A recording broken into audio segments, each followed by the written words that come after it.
Alright, go for it. We are back with part 3 of the King's Castle, King James, along with Blair Chopin. Hey.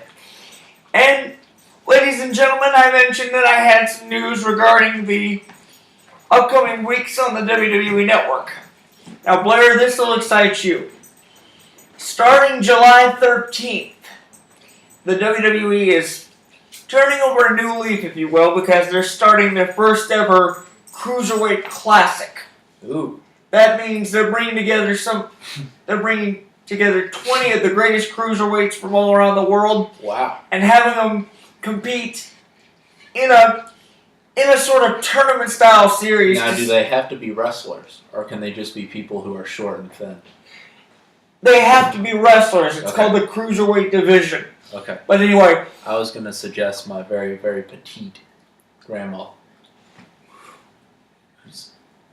Who's very crazy. Blair, you got a wild mind. That's all I can say.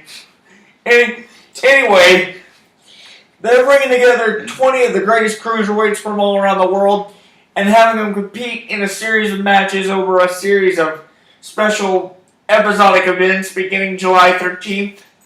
I don't know if it's going to be tournament style or whatever, but I think this is a great concept because if you think about it, it hasn't been since the days of WCW that the Cruiserweight division has been the main spotlight of anything for quite some time. So, what do you think about all this, Blair? You think it's going to work? I think so. People love the Cruiserweight wrestlers. I mean, Rey Mysterio is one of the more popular wrestlers of all time. Without question. Before he killed that dude in Mexico. That wasn't very good. But before It was an accident. I don't think that really matters. It doesn't matter. But I'm just saying, these guys have potential to become rock stars. Rey Mysterio, Eddie Guerrero, Chavo Guerrero. Just these guys just turning to rock stars because people love the high flying. Think of the Hardy Brothers. Exactly. And the fact of it is, we've talked about before how much of I'm getting a raging clue that this is a good idea. We've talked about how much of a following NXT's had over the course of the past 2 years with all the new signings. Well, I can tell you that 2 NXT superstars I know for sure will be competing in this tournament. One of them being Tommaso Ciampa and the other one being Johnny Gargano. So, I think it's a great way to put NXT on the map as well because it'll give the NXT guys a little more mainframe exposure. Right. And so, I'm really looking forward to seeing how this pans out. And by the way, that begins July 13th, 9 p.m. Eastern, exclusively on the WWE Network. Brought to you by the Home Depot. Now, And Hooters. as far as... Thanks, Suitors. Thank you, Jeffrey Langell, our assistant producer. Langell. What's Langell? I meant Langell, sorry. Thank you, sir. Anyway, So much. as far as the behind-the-scenes news is concerned, I do have one major bombshell left to drop. Whoa!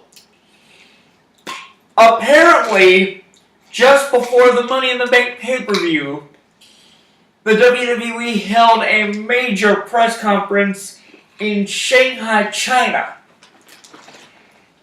And I can now confirm that in the coming months, Raw and SmackDown will air live for the first time ever from China. Wait, does this mean our superstars will wrestle sumo superstars from China? Well, I don't think so, and That'd be very I can't think of his name right off the top of my head. But I also found out that we just signed our first Chinese superstar to NXT. Yao Ming. No, that's not who that is. Mao Zedong. Chung Hoi Bat. For the record, Mao Zedong died in 1976. That doesn't make any sense. He actually did. That was very surprising.